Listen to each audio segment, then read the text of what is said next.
WLWT, in cooperation with the Council of Christian Communions of Greater Cincinnati, presents The Church Today. Our host is Dr. Richard Jameson, with guests from the Memorial Community Center. Good morning and welcome to The Church Today. Our guests are from the Memorial Community Center. The Memorial Community Center is in the Mount Auburn over-the-Rhine area and is providing community services there as it has been for many years. Robert Rout, is Executive Director of Memorial Community Center. Bob, welcome. Thank you, Jim. Glad to have you with us today. Glad to be here. What is Memorial Community Center and what does it do in the neighborhood where it's located? Well, we're involved in more and do more than I have time to tell you about, but I think there are some important things I'd like to share with you. First of all, we are a multi-purpose social services center that was created some 62 years ago by the Churchwomen United. At this point in time, we operate 3 program departments out of 3 locations. Our main office, or main center, I should say, that houses administrative offices and our child development department is located at 1607 Mansfield Street. We have 2 branch locations that house our neighborhood services and our youth services bureau, which are located at the crest of the hill in Mount Auburn at 159 Dorchester and at 2003 Auburn Avenue. In relation to child development, I would like to point out that we have one of the larger, of course my bias says one of the better, child development programs in the city. We serve 110 youngsters, and about 60 of whom are in the preschool unit, and then we have a latchkey unit, so-called, that serves youngsters from grades kindergarten through 6. And we, of course, focus on the developmental needs of these youngsters. And I might mention at this point that our total operations are intended to serve individuals, families, and neighborhoods. And the intent, of course, is that we contribute to the growth and development of individuals, families, and neighborhoods. In addition to child development, the Youth Services Bureau serves young people from ages 8 through 18 primarily. We have a growing emphasis on providing counseling for youngsters around various kinds of adjustment problems and needs. Many of the youngsters are referred by the schools because of adjustment situations in the school setting. A large number are referred by the juvenile court. The purpose being to try to keep these youngsters out of the juvenile justice system. The third department is neighborhood services, which includes for us emergency assistance to families, organizational support for organizations in the area, resident organizations, and we get involved in a number of other kinds of community-wide issues. Could be police-community relations, problems in terms of schools, all of those kinds of things that affect the residents in the neighborhoods you mentioned. So the child development, latchkey, the youth services, and the neighborhood services are the 3 major divisions. That's right. And those are divisions we're going to look at this morning. We're going to start with the child development and latchkey programs, and we're going to go to Memorial Center for that as Sherry Hollander talks with Beth Kelly. Well, Beth Kelly, could you tell me some information about the Child Development Program at Memorial? Sure. In this classroom we have preschool-age children, which are 3- and 4-year-olds, and they're involved in a multitude of activities to help them get ready for new and different learning experiences. We provide comprehensive care here for the children, serving their educational needs as well as their nutrition needs, their socializing needs, and also their physical developmental needs. We try to make sure that they get a well-rounded program. And I think you'll see as we pan around the room that they are involved in lots of different activities. I think for many years the term nursery school was used. Now, what's the difference between a child development program and a nursery school program? Well, the major difference is that the nursery school is only scheduled for part of a day. Usually the parent is at home and brings the child to school and picks them up again at, say, 11:15 or so. In the Child Development Program at Memorial, we have the children here for a full day of care while their parent is at work. So we must not only provide educational development, but we also are in charge of all their other areas, as I discussed earlier. I noticed there's a lot of interesting activities going on in this room. Perhaps you could tell me some information on why the children are doing this activity here at the table in front of us with the collage and the Play-Doh and some of these other motor activities. Is there any particular reason for this? Sure. The activity that you just saw with the blocks is helping the child to learn to divide things up by size, shape, and color. The child learns to build things and how to construct different things. It gives them a basis for mathematical activities in the future. The children playing in the sandbox are learning to measure things. They're learning about gravity as the sand falls, and they're experiencing fun muscular activities.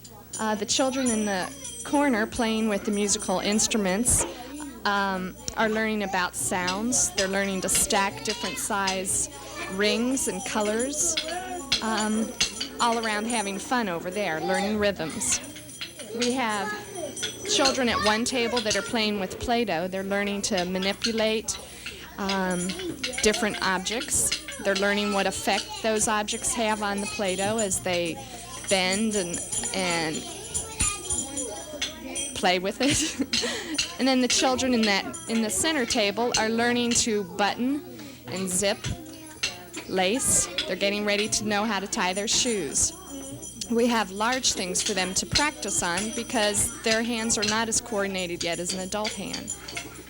They need that practice. Here at the table in front of us, you'll see that the children are playing with different color paper. They're learning to glue the paper on, and they're playing with scissors. As you see, one of the teachers right now is teaching the child how to cut with scissors. You may not remember, but scissors is a very difficult piece of equipment to manipulate. What we're trying to do is get the children ready to know how to cut, and eventually they'll know how to write. They need to learn these experiences with their fingers, getting more and more exact with what they're doing. So all in all, I'd say we have lots of different things going on here, and they're all having a purpose behind them. I think that's very important. A child coming from a child development program as opposed maybe to a child who has not had this experience and coming from, say, a home situation, would they be more prepared for school, or what would be the advantages of being enrolled in such a program as far as going to a public education system? Well, I think one of the biggest assets of a preschool experience for children is that they learn to socialize with other children and get along well. We also give them reading readiness type skills that will come in helpful, but we don't pressure the child to learn to either read or write. Those come at developmental levels, which the child will be ready for eventually. We're here to help them be ready and have fun while they're doing it. Well, I think this is a very exciting program, and we have another interesting program to visit this morning. That would be the Latchkey program.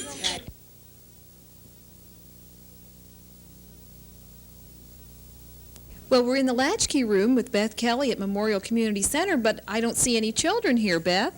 Well, Sherry, the Latchkey program is designed to take care of children before and after they go to the public school or a private school, and right now the children have not arrived yet from school. They should be here shortly, and then we'll give you a look at some of the different activities they do. Okay? I think they're coming now. Oh, well, let's look and meet some of the children. I notice we have different age groups attending the program. Now, what age groups is a Latchkey program for? Well, we take care of children in the Latchkey program between kindergarten age and 6th grade. A lot of the children have been here all the way through the preschool program, and they go into the kindergarten and go half day at the school across the street and then come here at 11:15. The older children arrive about 2:15 or 2:30 for care for the rest of the day. That sounds very interesting. What does the term latchkey mean? Well, as you recall, a latchkey is the key that a child would have to get into their house if the parent was not at home.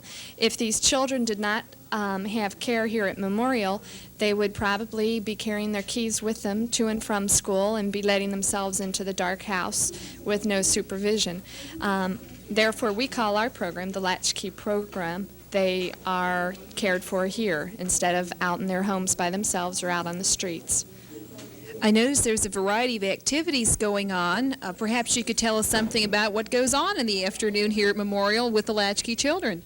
Okay, we do have a variety of activities. Today, what you're seeing, at the first table, we have a teacher who is playing a game of concentration with the children.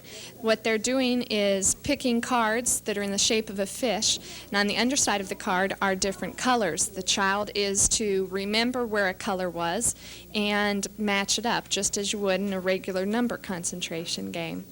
This helps them with color recognition, memory, all of those sorts of things. The next game down the table is Candyland, and that's an old-time favorite.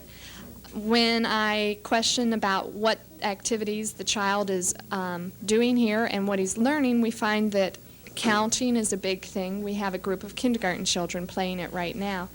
They're learning their colors and numbering as well as sportsmanship, as one or two lose while the other ones win. The table on the far side is a group of children engaged in an art activity. Maybe we could ask the teacher, Miss Williams, what her goal of that activity is. Maybe we'll talk to Miss Williams. This looks like a very interesting thing. All these little pieces of paper here.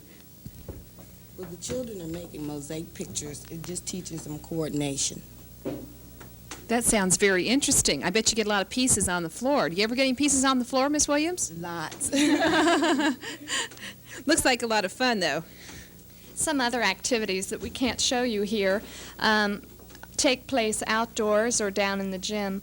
We take the children to the different parks. We've taken them to the zoo. We're going to be starting up a class in gymnastics for the children to participate in. And we do have a bowling team, which is called Memorial Strikers. And the kids go bowling and learn all the different things that come with bowling, such as coordination, good sportsmanship, counting, and they develop their strength in that sport.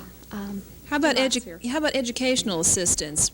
Is there a program involving this with the latchkey children? Right. Part of our goal here is to find out what the children need help in the elementary schools, and we try to gear our activities to give them that help.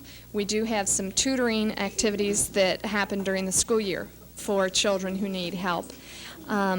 We design our games so that they have an educational goal in mind, such as I discussed with the concentration or Candyland. So we do try to make sure that the child gets the special help for his educational growth, as well as having fun and safe care here at Memorial. The Latchkey program is just one of the child development programs, of course, at Memorial, and we thank you and Beth Kelly and the children in child development and Latchkey for having us visit today. Thank you very much. You're watching The Church Today. I'm Dick Jameson. And we're visiting today with some people from Memorial Community Center, a community center here in Cincinnati in the Mount Auburn over the Rhine area. With me now is Dave Muller. Dave is chairman of the board of Memorial Community Center. Welcome. Thank you, Dick. David, you're vice president of Ohio National Life Insurance Company, a business that is located generally in the Mount Auburn area. Mm-hmm. And I'm curious about the involvement of local business and business persons such as yourself in social service agencies in the community. Well, I suppose I can speak for myself best of all. My complete title, incidentally, is Vice President and Personnel Director, and that probably gives the best clue as to how I became involved with Memorial Community Center. The tape we just saw featured some of the children's activities at Memorial. I started my Memorial career, if you will, in quite another part of Memorial, and that is in the Neighborhood Services Department, is the employment section.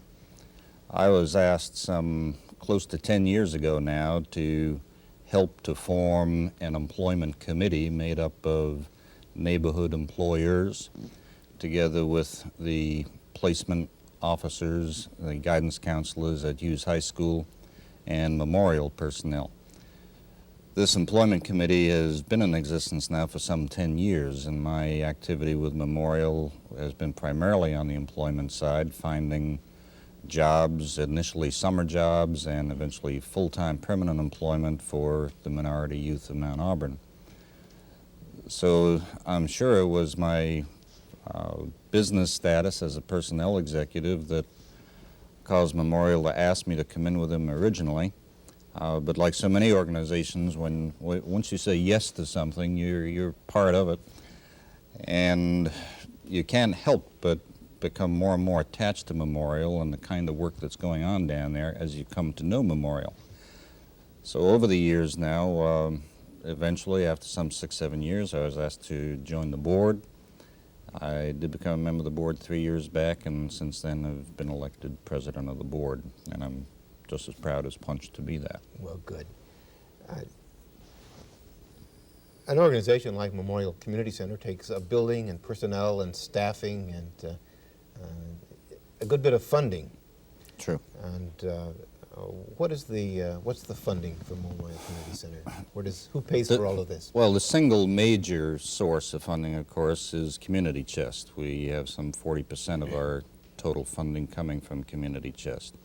Other funding is from various city, state, and federal funding sources. Dave, we're going to go back to the center, and as Sherry Hollander interviews Larry Bennett of the Neighborhood Services. Memorial has been in the area of neighborhood services for 62 years, and we have a lot of exciting things happening in our neighborhood, which is Mount Auburn, Corryville, and Eastern over the Rhine. One of our community development specialists, Larry Bennett, is going to tell us something about what's happening in neighborhood services today. Okay, right now we're basically helping existing block groups, the community council, any existing organization within the community right now. We're trying to do a lot of advocacy work, but we're getting bogged down more so with direct services, which we're trying to get away from. We have an employment specialist for the adults. We also have a youth employment specialist. And right now they have a lot of programs going on, so if anyone has any problems or want to know anything about jobs, they should contact either Roosevelt Thornton or Catherine Houston. I notice you have a lot of paperwork sitting around here. Could you maybe tell me what all these papers are for? Okay, it's the newest addition to neighborhood services, voter registration. Now, when people come in for whatever their needs may be, we can also register them to vote if they're not already registered. The process is very simple. It only takes about 10 minutes time. Here is the form that you will fill out. It's very easy to do. Okay, the requirements for registration: you must be a citizen of the United States, must be 18 years or older, must be a resident of Ohio at least 30 days prior to the election date, reside at the address from which you seek to register, and are not currently registered under another name or in another county. Also, you must not have been educated incompetent to vote, and if you have been convicted of a felony, you can vote if you have completed the sentence. We've been having problems trying to get people to vote, and I think by having a place in the neighborhood where people can come and register will make it a lot easier, and we look to register a lot of people through our office. Do you have to live in the neighborhood to maybe register with you to vote? If you live in Hamilton County and you're in Mount Auburn, you can come in at 159 Dorchester on the sub-level and get registered to vote. I understand that you were one of the first people in the neighborhood to get this program? Well, the community council had said that they would like to get at least 50 volunteer deputy registrars in the community. So being that I am working in the community, I figured that would be one of my first priorities, was get registered so that I could register other people to vote. And I'm glad that I did, because I've registered 6 people yesterday. So things are going very fine so far. Sounds like you're off to a really booming start on this.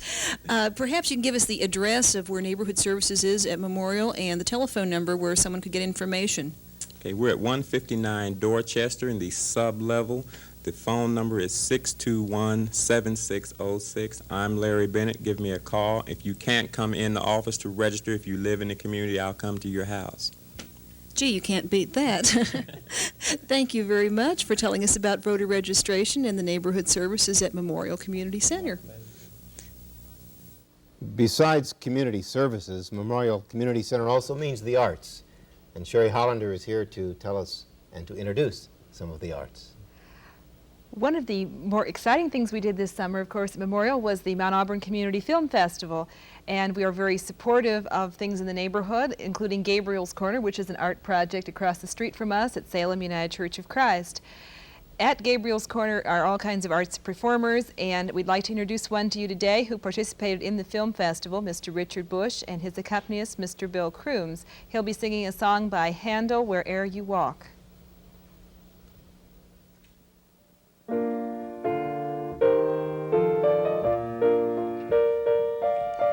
Where you walk, cool gale south and the glade, trees where you sit shall crowd into a shade. Trees where you sit shall crowd into a shade.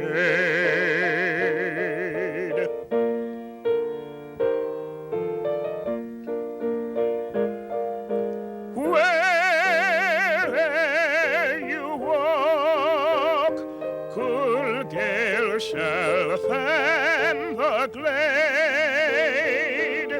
Trees where you sit shall crowd into a shade.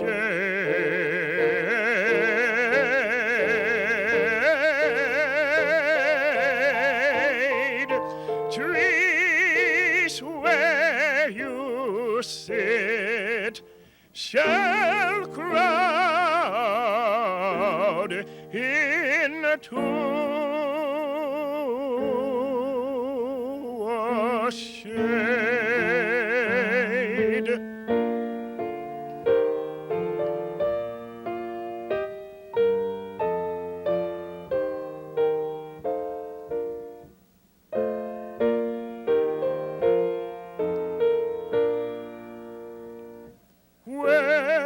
Where you tread, the blushing flower shall rise, and all things flourish, and all things flourish. Wherever you turn your eyes, wherever you turn your eyes, wherever you turn your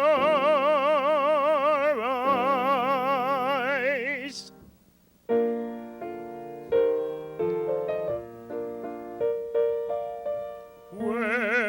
Wherever you walk, cool gales shall fan the glade.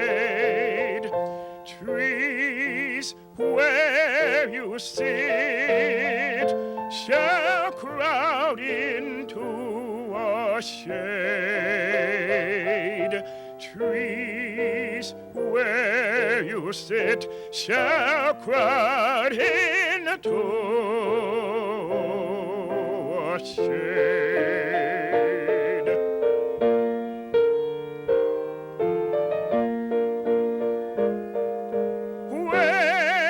Wherever you walk, cool gale shall fan the glade.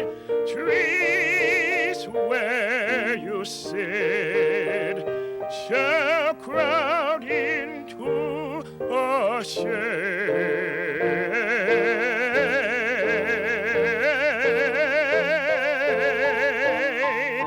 Trees where you you sit shall crowd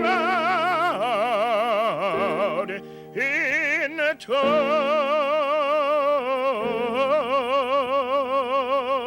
a shade.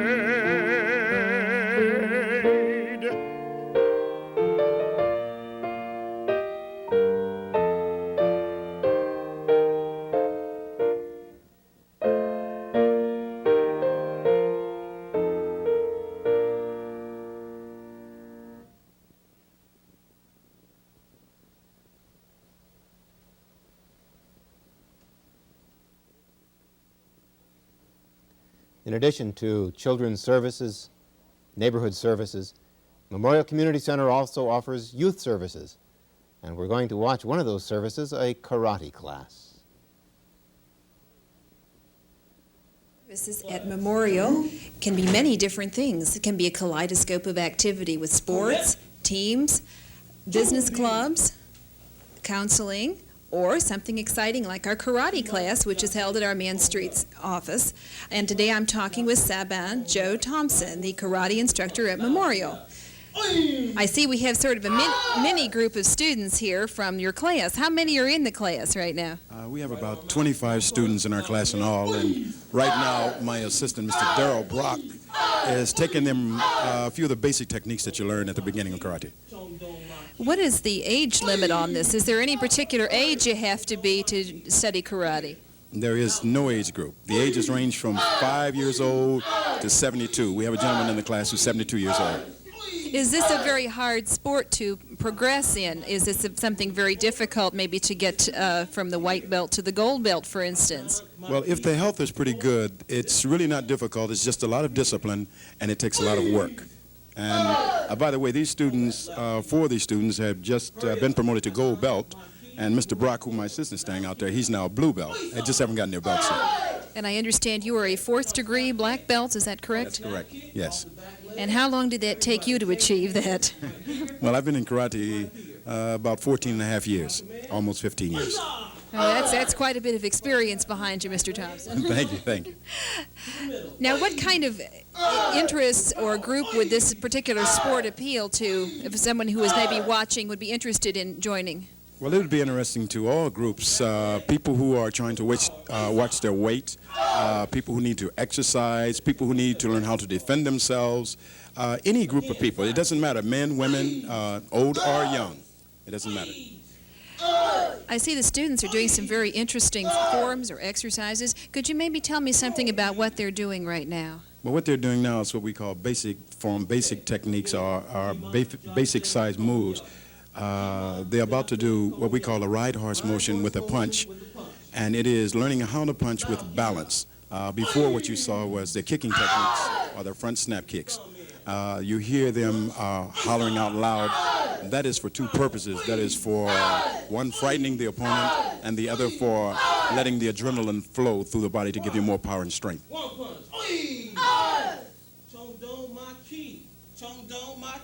The terminology that you hear is Korean terminology, since the style is Taekwondo and the National Black Belt Karate Association.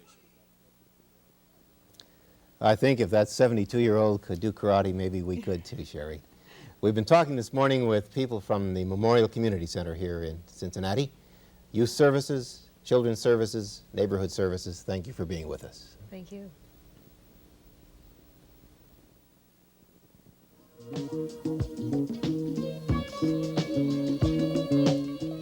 This has been The Church Today with host Dr. Richard Jameson and guests from the Memorial Community Center. The Church Today is presented by WLWT in cooperation with the Council of Christian Communions of Greater Cincinnati.